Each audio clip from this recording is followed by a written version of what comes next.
وەکو دەبێنی زانکۆ پەیمانگەکان هەبوونی کتێبخانە بە شتێکی زۆر گرنگ دەزانین لەناو باڵەخانەکاندا دەتوانین لە کاتی پشۆکان و لە کاتی تاقیکردنەوەکان کاتەکانمان لێرە بەسەر بێژ گەلەوە دەتوانین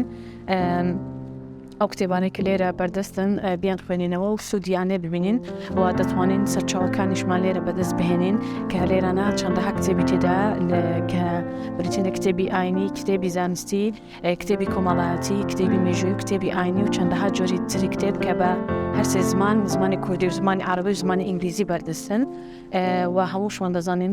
کتێب خۆراکی ڕۆحە. ئەستان سوپاری زۆر لە کتێبەکانەوە وەربگرین وەکو زمانی جەستە، وەکو شێوازی قسەکردن ڕادەڕڵین هەموو ئەمانە دەتوانین لە ڕێگەی کتێبەوە بەدەستی بهێنین.